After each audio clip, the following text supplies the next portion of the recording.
When I decided to escape the city and move into River Cottage 15 years ago, I was in search of a more sustainable way of life. The rule is, if it doesn't put something on my plate, I'm afraid it's got to go. On just a third of an acre, I set out to grow my own veg and take on my own livestock. And to win over the locals with the fruits of my labour. Who's going to be the first taker for a bunny burger? A bit different from the ones we had in the war. I think that's the result. It was a challenge, but it was also fun.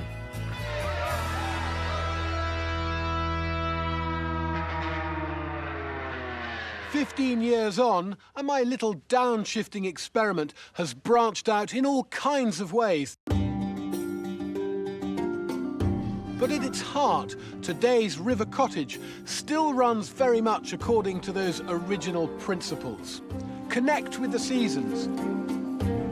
Put down roots in the land around you, and you can reap a rich reward." Oh, thanks very much. That mantra of good food, sustainability and passion for local produce has been embraced by many across this land. But now it's time to spread that message even further afield. And to do that, I've been on the lookout for someone who shares the same enthusiasm and ambition that I had when I began. And you know what? I think we might have found our man. I hope so, because I'm on my way to meet him for the very first time. And more than that, I'm on my way to River Cottage, Australia.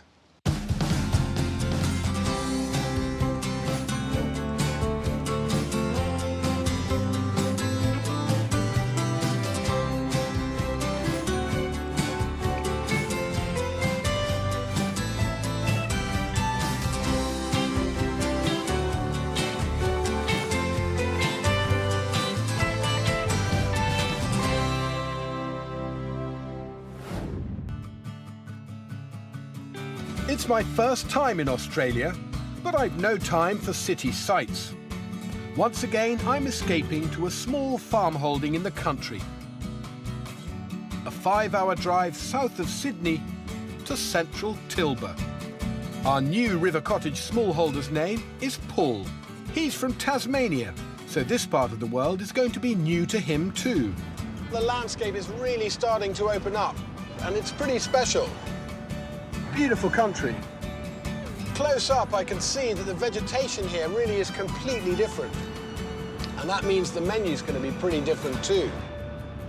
I know Paul is a trained chef who loves local produce, so I reckon a quick stop-off is in order to pick up some housewarming treats for the kitchen. Now that's an opportunity not to be missed. Are you interested in veg? I certainly am. What have you got? Come and I'll show you. I love to mix up the green and the yellow courgettes together. Sorry, zucchini. Am I all right to take a few of these? Yes, by all means. What else have you got? Macadamia nuts. Yes. Ah, fennel. Nice banana plants. And on the bottom there, you've got a banana flower. Well, I'm here to try new things, so can I take a banana flower? You definitely can. Thank you very much, Kev. My box of fresh fruit and veg is a nice mix of the familiar and the less familiar. But there's an old farm gate favourite that'll top off my housewarming haul. That's perfect. They look like very happy, healthy hens. I'm just wondering, would you sell me some hens as well as some eggs? You have to ask the chicken man here. Oh, my gosh. And what's the going rate? $30. All right, so 22. 24. 24. Just under 50 for a pair of Rhode Island Reds. Not bad, I reckon. Now I just have to bundle up those birds.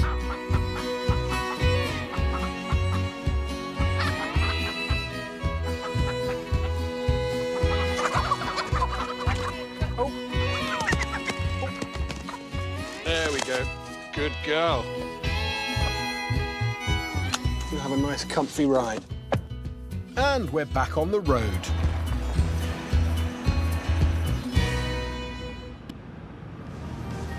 Ah, and this is Tilba. That's the nearest town to my destination. Look at that. Beautiful. Devonshire teas. It's a home from home.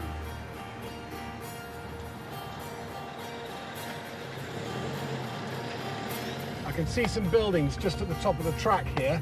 I think I've arrived. So this is River Cottage, Australia. And inside, the man I've travelled halfway round the world to meet. What a place. Fantastic. Anyone at home? How are you, mate? Well, I'm good. Excellent to hear. You've got your hands full. Been on the road for a while. Do you mind if I just put my load down? How are you? Very well. Welcome. Welcome to the farm. So you're Paul. I'm Paul. And you must be obviously Hugh. I am indeed Hugh. Whoa, it's good to be off the road. I can imagine. What a trip. Yeah. Whirlwind. Yeah, a couple of little stops along the way as well. That box on top, it's not vegetables, is it? Oh, hello, girls. They're good, aren't they? And I'm sure they're dying to get out of this box. Welcome to your new home. What I didn't know is what you might have here by way of accommodation for them. Well, the previous owners had a bit of a ramshackle chook shack out the back. Should we see if it's kind of, might need a bit doing to it? I think so. Here's the Palais de Chook down the back there. No doubt they'll find the deepest, darkest crevice to start laying their eggs in. I think they'll be incredibly happy. Welcome.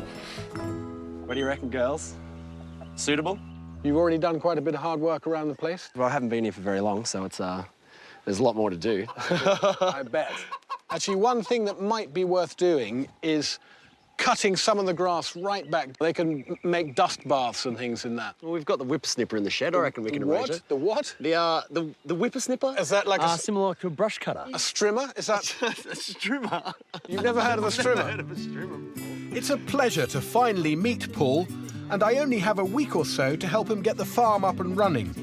But I can see he's a man after my own heart, and I reckon he'll fly the River Cottage flag with pride. But right now, I'm hoping he'll show me what he can do with my gift of fruit and veg. 3 things here, Paul, that I can't grow at home. 2, in fact, that I've never really cooked with before, the banana flower and the macadamias. You feel good about raw? Is that the right way to eat a banana flower? We can do it that way. Yeah? Yeah, so I think it's best that we treat it like maybe like an artichoke. So somewhere in the middle of that is something kind of quite tender and firm. Yeah, so we'll get rid of these outer leaves. Quite a lot of peeling. Definitely a lot of peeling. It's in there somewhere. Yeah, you just I believe it. It's in there, yeah. You believe in it? Yeah, I believe in the banana. I'll believe it when I Most see it. definitely. Yeah. That is actually looking much more A appealing. nice golden banana heart in there. Yeah, no, I can see that. That looks much more palatable. So if we just cut that heart in half, break the heart, very sensitive to oxygen, so we have to move fast That's here. the sap reacting. Yeah. So that's why you've got the lemon juice and water. And that'll stop that browning. So we'll just give that a nice fine slice. Good knife work, Paul. Oh, thank you very much. Better than me. I've had a little bit of practice. You must give me some chopping lessons. Fennel has that great aniseed flavour, combined with the sweetness of the Japanese seedless mandarins. Oh, that looks so delicious. It should balance the slightly bitter taste of the banana flour. A gentle tap or two and the final ingredient is revealed, the milky macadamia nut. I think so, the hard yards are done. Now it's time for the fun stuff.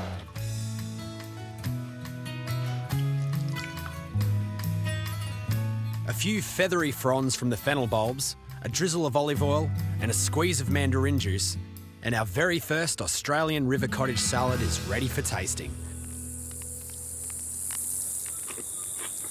The banana flour, that bitterness is there, but there's so much else going on that it's really nice. It's definitely not dominating.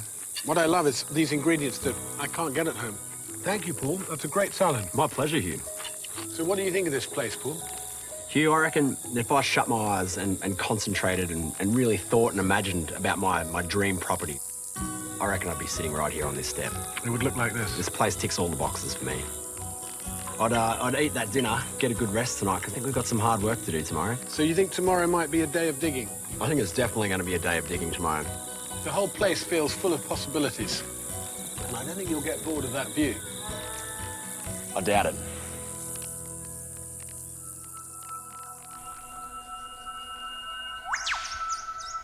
The next morning, as first light hits River Cottage, I can see just what a special place this is.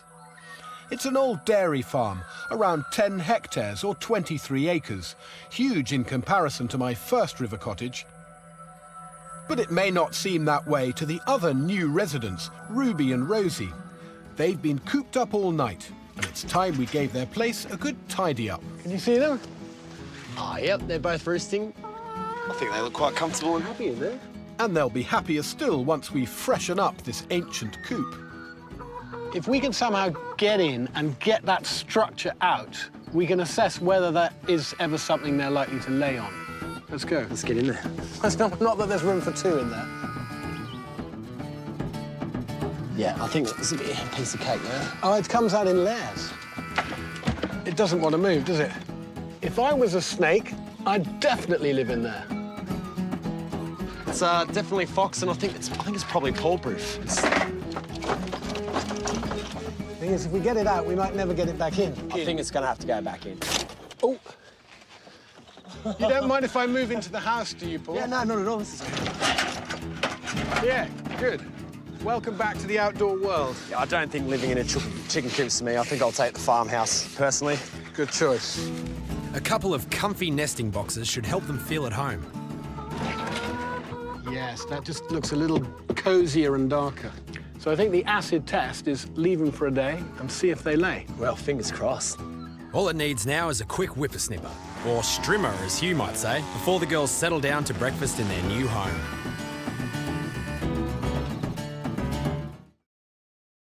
Let's leave them to come and discover the delights. And speaking of breakfast, I think we need to track down something tasty for ourselves. And I've got a feeling there might be something lurking just down the road. So you've slowed down a bit and eyes to the ground. Are we in the zone? I think this is where breakfast is going to happen. Are you sure there are mushrooms here? It just looks like good grass to me. I'd bet my life on it that there's mushrooms. Really? Absolutely. Fine words. I saw it first. I saw it It's first. going to be pretty hard to miss. It's great to see that Paul's got a good nose for the fruits of the wild larder. Yeah. And that looks to me not unlike a kind of mushroom I would see in the UK. Here they go, the Latin name is Swillus granulatus. Ah, so actually that's more like the sort of slippery jack. Yeah, it's a very close brother to the slippery jack. Paul is eager to remove the skin, which is a new one on me. Now, it's not so much about the palate that we're peeling this for, Hugh, but the skin's renowned to have a little bit of a laxative effect, or more so, a lot. Really? Of a laxative effect. Slippery jack, yeah. That name takes on a whole new meaning now. I think so. I don't want a laxative breakfast. A few more mushrooms and we're in business. Hopefully not the other kind of business.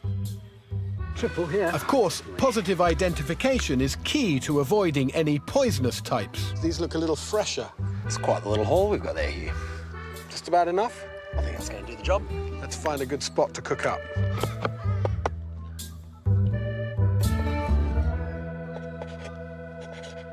Do you like your woodland kitchen, Paul? I think this is one of the most beautiful kitchens I've ever cooked in, actually. It's not bad, is it? It's a lovely not spot. bad at all.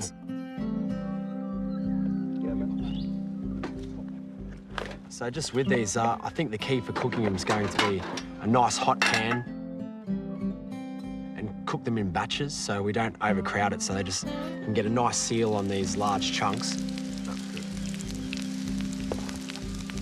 I can't tell you what a pleasure it is to sit here having my breakfast cooked for me, Paul. It doesn't happen often enough in my life. It really is the cook's pleasure, isn't it? It To sit really there and is. have someone else cook for you. You're too right. But Paul hasn't finished yet. Bread fried in the same pan with room for an egg apiece.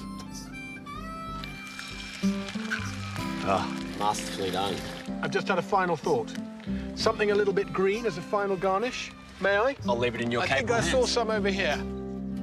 A little wild sorrel will add a lemony zing, Lovely. and our bush brekkie is ready. May I? Dig in. You look, Yeah. you look really proud. So you should. This is fantastic. Oh, look at that. That's good, isn't it? That rates as one of the all-time great mushroom mouthfuls. That's fantastic. I love it. Seriously. With hunger abated, I'm keen to take a good look around. The old farm buildings near the house may be a bit run down, but the place is pregnant with potential. So this is the old dairy here. It's quite a chunky building, isn't it? Definitely stood the test of time.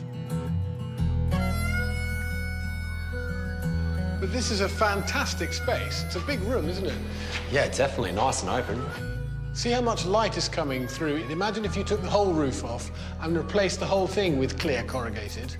You'd get so much light. I think you could use this as a massive greenhouse. It's definitely got the perfect orientation for it because we're almost due north. The building's orientated, so the sun would come up, cross all over the building. That's going to grow you a ton more veg than you could possibly consume here. Yeah. I mean, that stuff you can take to market. Yeah. That's income for the farm. Yeah. That's a great idea. Outside, it sounds like our chook pen reno may already be paying off. She's in the nesting box, Paul. She's taken a liking to the privacy booth in there. She might even be laying an egg. I think you should go in there and see if she's laid an egg.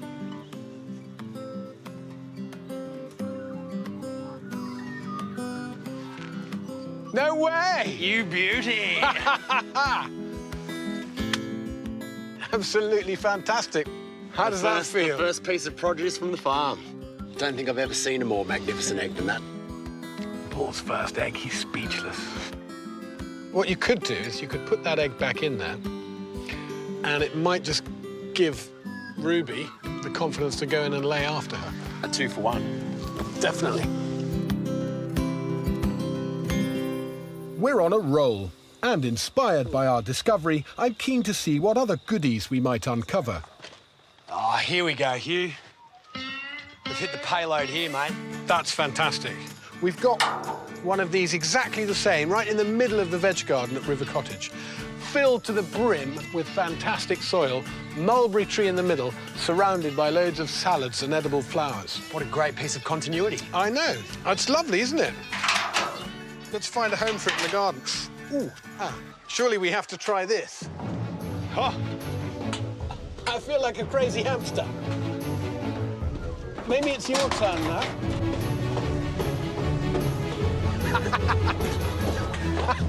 Right, are you ready to go solo? Oh, yeah.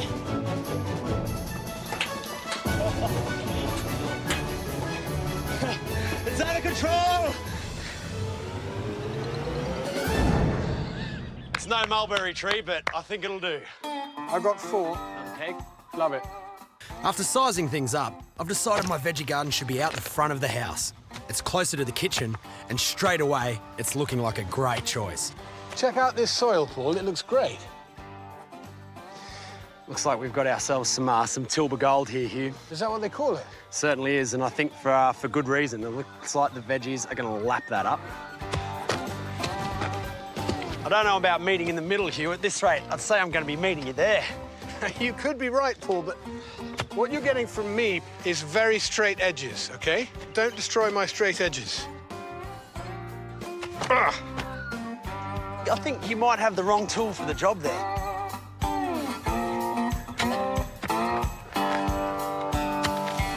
Definitely good to finally get here and put some sweat and toil into this. Oh, Hugh, you're becoming part of the landscape there, mate. I'm always happy to help, but I kind of understood that I'd come here in slightly a consultative role. So you thought this was going to be a you provide the brains, I provide the brawn type affair? I'll tell you what, I was thinking I provide the brains and you provide the beer. We get this bed finished, and I'll give you a beer. One of the great joys of being in a place like this for the first time is the way your senses are drawn to unfamiliar things. For me, it's the early morning birdsong and the salty, spicy warmth on the sea breeze. With those farm-fresh aromas, it's an irresistible mix. But there's more in the air, and today it's going to help us create something very special. The flour hits the kitchen table. What's the plan? I don't know if you've noticed outside here, but there's a certain life in the air that you can't describe. And I really want to capture that life. And I'm going to do it by making a sourdough starter. I think it's going to be great to signify the start of the journey. So this is the beginning of your whole baking using the wild yeasts. Those wild yeasts are floating in the air all around us. The sourdough's secret is that it absorbs these microscopic life forms naturally, so there's no need to add anything from a packet.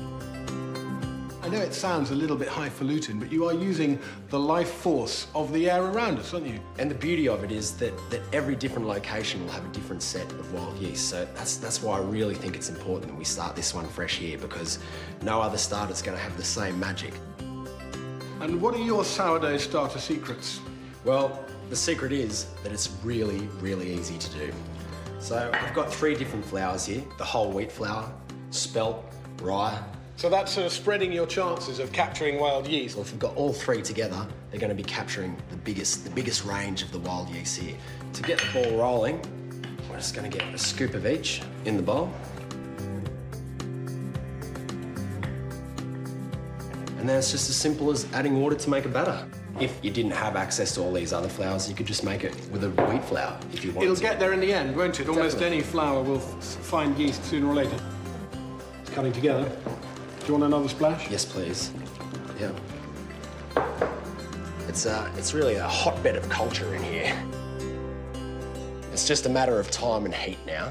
So if we pop that in a nice warm place next to the stove, little damp towel over the top, I reckon we're going to see some very positive signs of life in there.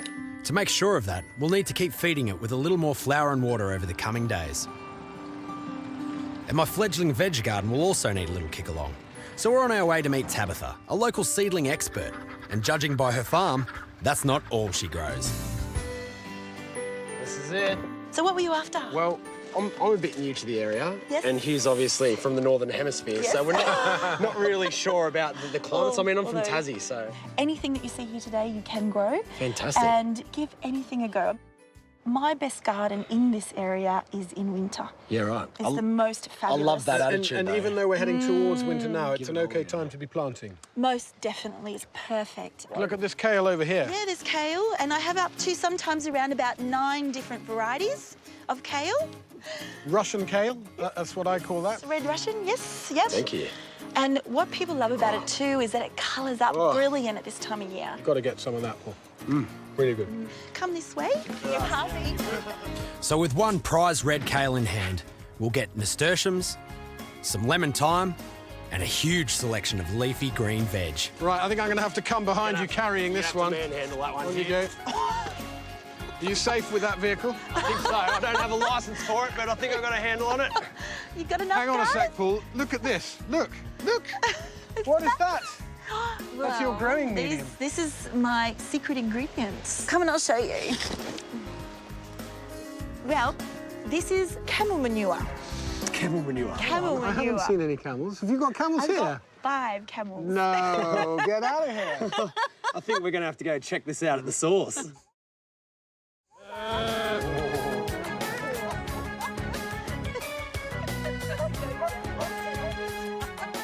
To say hello, they actually give you a kiss on your lips. We'd love to stay and chat, but we've got to spread some of your lovely poo on our garden beds. See you next time. With a few barrow loads of exotic soil improvers and a bootload of sumptuous seedlings, it's see you later, kid, and back to the farm for planting.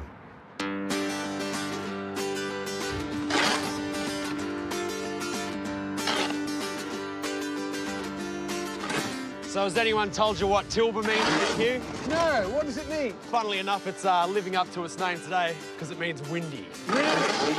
So it's lucky we're in Central Tilba and not Tilba. That's windy. Very windy. After all the heavy digging yesterday, mixing this camel poo into the Tilba Gold is light work. Paul's decided to start the planting with the leafy greens. Finally, all the pieces are coming together. The chooks are in the coop, the sourdough's starting next to the stove, and finally, we're getting some nice little plants in the garden. It's a pleasure to watch, Paul. I'm noticing a bit of a pattern developing here, Hugh. You definitely seem to enjoy watching me putting in the hard yards. Are you saying I'm a lazy old sod, Paul? Mate, your words, not mine. Much as I love watching Paul work, I don't mind getting my own hands into some good friable soil. The Tilba is definitely going to be a bit of an issue on this site, Paul. Yeah, we're very exposed up here on this little ridge. Ideally, you want some kind of windbreak. I mean, I would say actually essentially, really, and the sooner the better. Wouldn't it be awesome if that was an edible windbreak? Perfect. Now for those corrugated tubs we rolled down from the silos. Room for one more there, I think. Lovely. What could be better than a ring of edible flowers? Oh, look at those lovely worms. You'll be happy in there, boys and girls. Whoa! Could you pass me up that apple tree there, Hugh? With pleasure. Thank you very much. Now, it's not just any apple tree. I thought that it would be appropriate that we have a tree that has English roots with an Australian influence. It's the Granny Smith, an Aussie classic. With the apple tree roots firmly in place, this little farm is one step closer to becoming a thriving Aussie river cottage.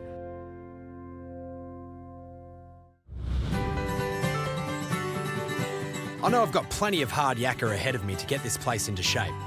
My training's been in the kitchen, not on the land, so I know I've got my work cut out for me in the coming months. But inside though, work's already underway. At least I hope it is. Time to check on our sourdough starter. The moment of truth. Any signs of life in there? I'm a bit nervous to check. I know the feeling. Me too. There is in there. Me too. I can't hear anything, but okay.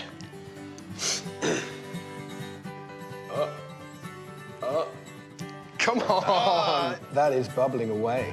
Look at that. You've created life. Those bubbles are made by carbon dioxide released from the living, breathing yeast. Just a little more flour and water, and soon our sourdough starter will be ready for baking.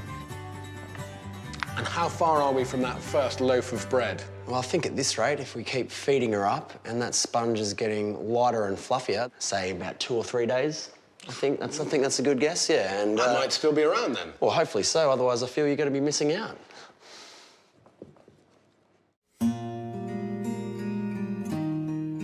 Rising gently behind the farmhouse itself is a vast area of wilderness. It's a place of special significance for the original inhabitants of this land, the Yuin people. It's their sacred mountain, the Mother Mountain, at the heart of all creation. And it's called Goolaga.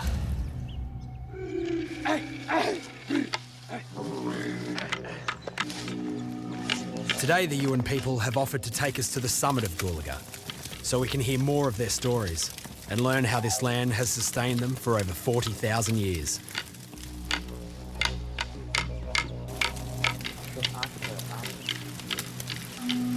Before we begin our journey, a cleansing ceremony will help wash away any negative energy. It really is a spine-tingling experience. The absolute stillness of the bush and the sweet smell of eucalyptus. It feels like we're about to head into a very special place.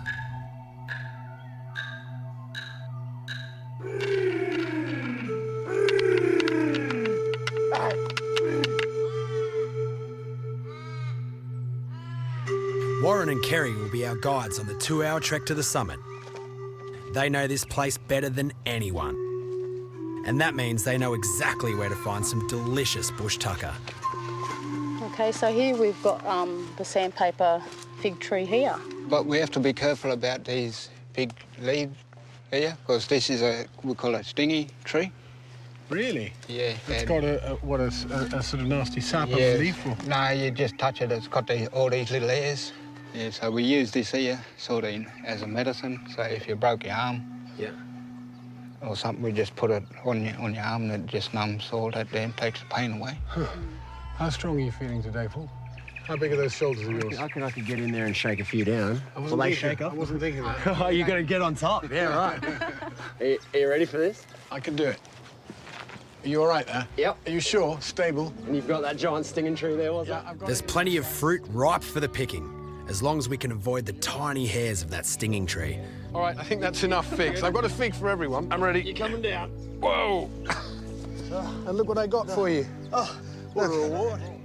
The sandpaper part of the name has nothing to do with the fruit. It really is figgy. It comes from the texture of the leaves. The which are used to smooth the surface of weapons and artifacts. Boomerang, spears, and stuff like that. Does the job, doesn't it? Amazing. In this forest, it seems everything has a purpose. This here tree, we call it Garara. That's our spear tree. We make fishing. We had two spears. We had fishing spear and we had a land spear. The land spear was a hardwood. Yeah. And that was used to kill kangaroos and bigger animals. So you wouldn't throw it at a swimming kangaroo? If you've seen a swimming kangaroo, I've never seen too many swimming ones, but yeah. As we make our way slowly towards the summit, it's becoming clear just how much this land means to its people. Okay, so this is Gulliga Mountain. This is really sacred and it's a really significant place for us.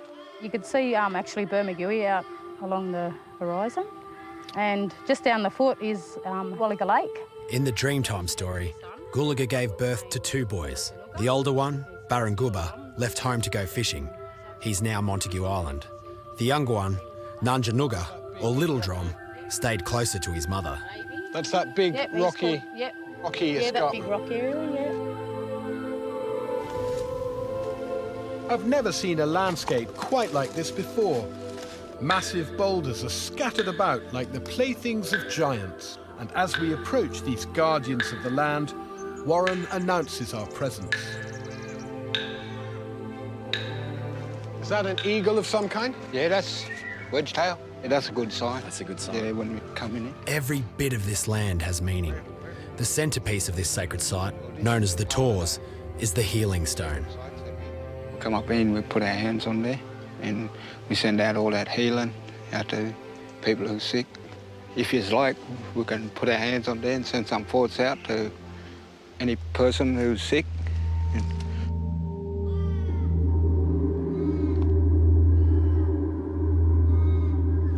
Then when you're finished, sort of slowly pull off, because you might be a bit lightheaded from all that energy coming through. Yeah.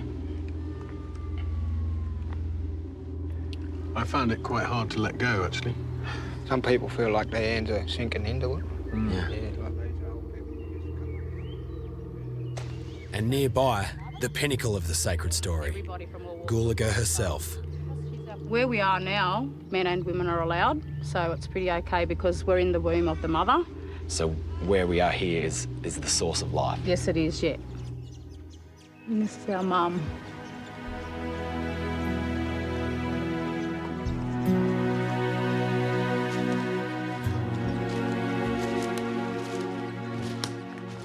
And as we finally reach the summit, So this is it, was?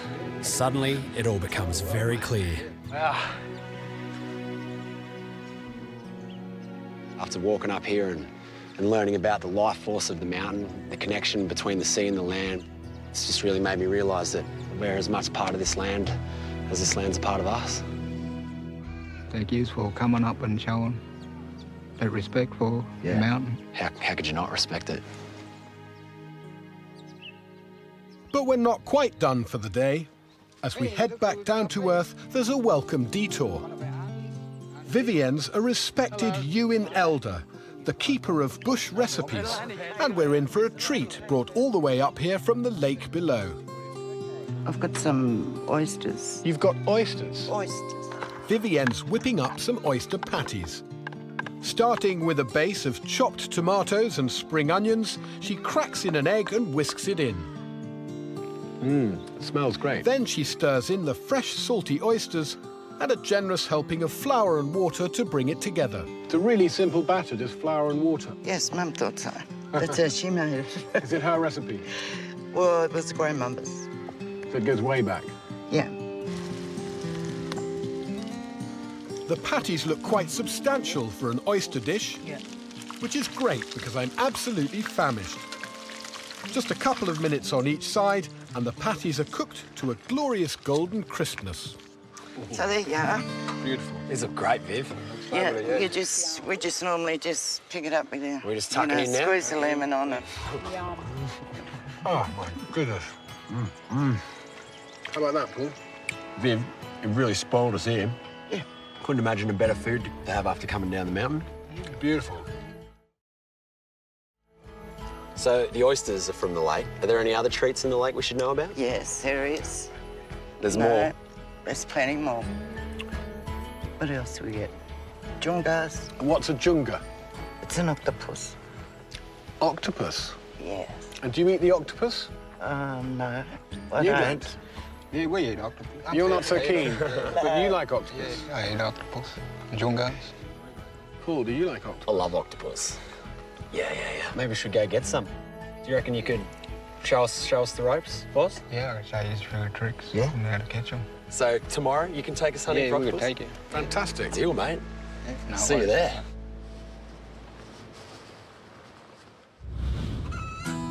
With my hens laying and the veggie patch planted, River Cottage is on its way to becoming the sustainable farm I've always dreamed of. Part of that dream includes making my own bread from my very own sourdough mother. But before we get started, I'm just going to put a couple of scoops of that mother to one side so we can keep that whole bread making cycle going well into the future. Now for the dough. Add flour to the sponge, a little salt, olive oil, and then mix and squeeze until the dough is wet and sticky. We'll give that dough a bit of a dust. Even though it's only been 5 days since I began the starter, the texture of this dough is almost perfect. And you can see here that with a little bit of elbow grease, we've taken something that was a sticky, unmanageable mess, and then we've kneaded it and rolled it into a beautiful, silky smooth, elastic ball that I would say is a pretty good looking bread dough. Rest someplace warm to let it rise. A pinch and a punch to release any air. Let it rise again. And here it is, our first River Cottage sourdough ready for baking. Just down the road from River Cottage is Wallaga Lake, one of the biggest and most beautiful coastal lakes in the state. True to his word, Warren's hooked us up with local fisherman Brian. Together, they're going to take us on a hunt for octopus, or junga as they're called. I can't help noticing that Brian here has got quite a lot of serious-looking octopus hunting kit. What have you got there, Brian? Well, this is just my homemade spear. I reckon it's a bit quicker to get them. What are you going to fish for octopus? These are all the tools I need. Just the bare Yeah, hands? Just the bare hands. And who's going to be more effective then? Are you in the mood for a bit of competition? Yeah. I'm always in the mood for a bit of competition. 2 octopus hunting parties. Let's see who gets the most. Definitely. Paul, I think it's only fair that I offer you the choice of techniques here. Well, I'm a fan of a bit of the hands-on approach. I think I'm going to go with Woz. The purist. Yeah, no, barehanded it is. I need all the help I can get. Give me a spear. I'll take one of those. Let's take these boys and get out of here, Woz. We've got it. Okay, guys, good luck. You guys are going to need it, not us.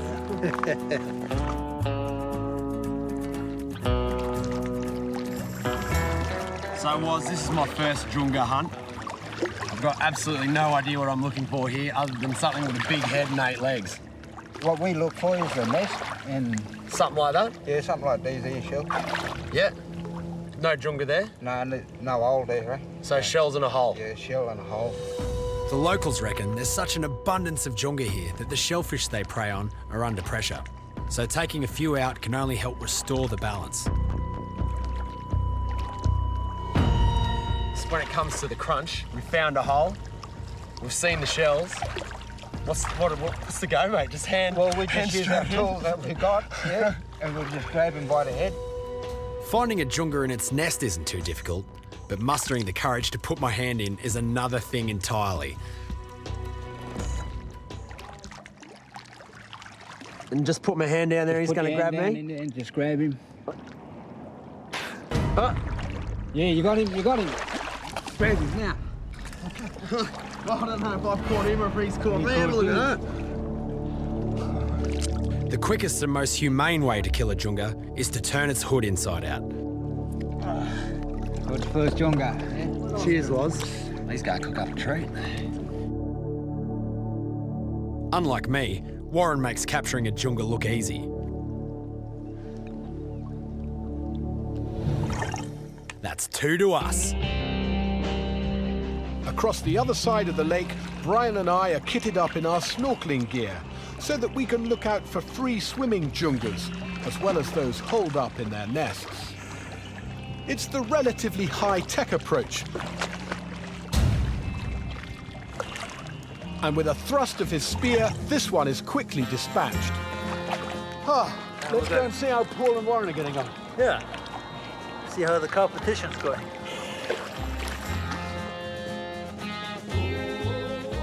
Look who's here.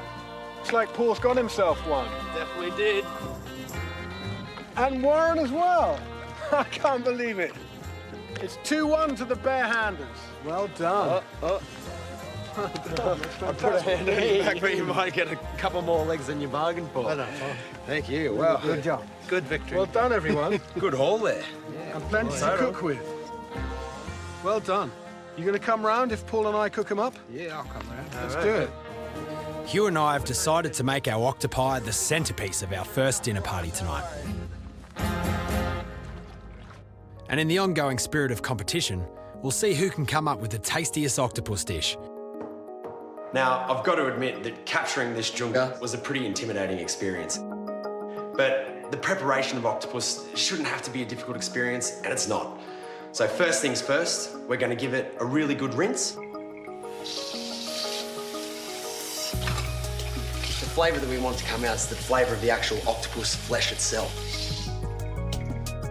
And that's going to be perfect for what I've got in mind for this guy. To prepare it for cooking, I'm using a very sharp knife to remove the eyes, beaks and organs, being careful not to puncture the ink sac. Now it's just a matter of chopping up a few vegetables to go in the pot with the octopus. One of the secrets of my dish is that I don't add any liquid at all. So now we grab our junga, chuck it on top of our aromatic vegetables, and that's it. Now, as soon as I put this in the oven, that octopus is going to give up its natural juices, and that's what's going to do all the work here. I don't know what plans Paul's got for his octopus, but I've got a secret weapon that's going to blow him out of the water. It's the oldest cooking method of them all, a beautiful wood fire. And I think that combination of fresh seafood and wood smoke is completely irresistible. So the octopus is going right here. Simmered for about 45 minutes until tender, then skinned, my octopus is ready for the barbie.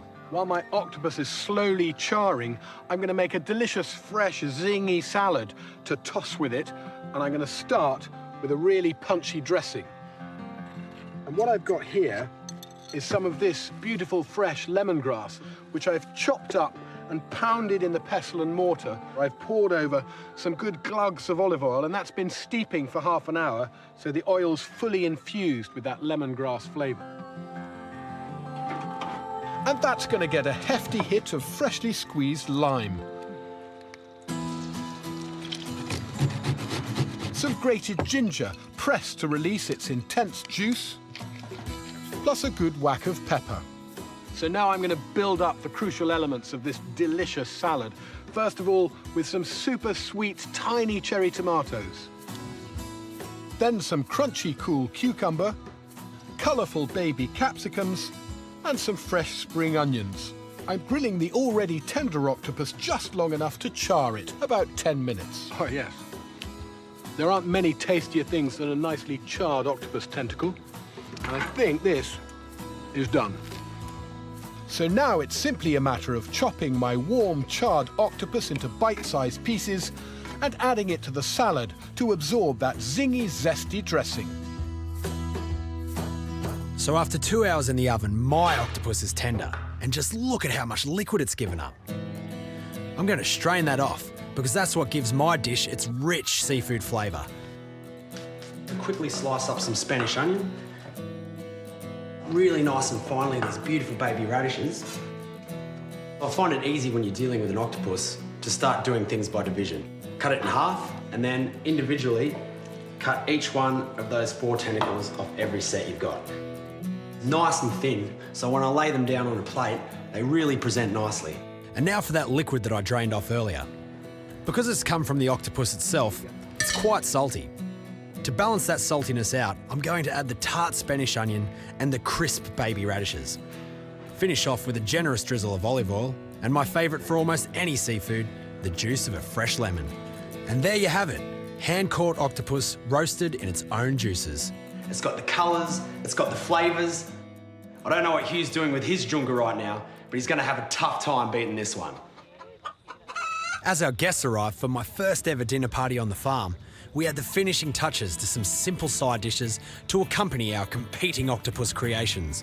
How about this, everybody? Paul's first dinner party. Cheers, cheers, cheers. I'd like to share with you guys our first loaf of bread from River Cottage. We started the culture here on the farm, so it's all the wild yeast from the farm. We've been feeding it for the last couple of days, and this here is the very first loaf from it.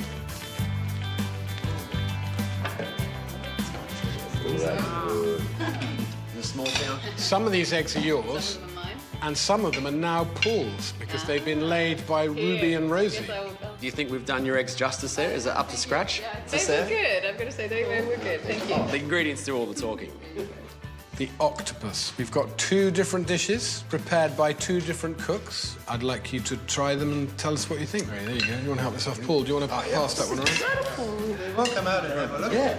You can't beat that smoky flavour from cooking on the fire. Well, I find that octopus salad is very refreshing. Vivian, you got us very excited about going hunting octopus with Warren.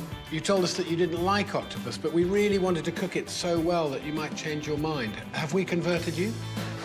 No. Oh, great. No, we haven't at all. As we share this wonderful local produce, I reflect on what an amazing week this has been. Starting my veg garden with Tabitha's seedlings, catching junga with Warren, and eating oyster patties on the sacred mountain. And of course, all this under Hugh's watchful eye. It's his last night here for the time being. From tomorrow, I'm going to have to manage on my own. My time here has just flown by. And though I'm sad to leave so soon, it feels right to leave Paul to pursue his dream on his own terms. Cheers to that. Cheers, cheers, cheers. I'm sure he's going to make wonderful things happen here. It'll be 3 months before Hugh's back to check on how I'm coming along. It's going to be a bit of a strange feeling, being here all alone. But I'm lucky. I've landed in a pretty amazing community, and I'm sure they'll show me the way to make this farm truly sustainable. And every day that I spend on this farm brings me one step closer to filling the fridge, the freezer, the pantry with real food from this farm. And it doesn't get better than that.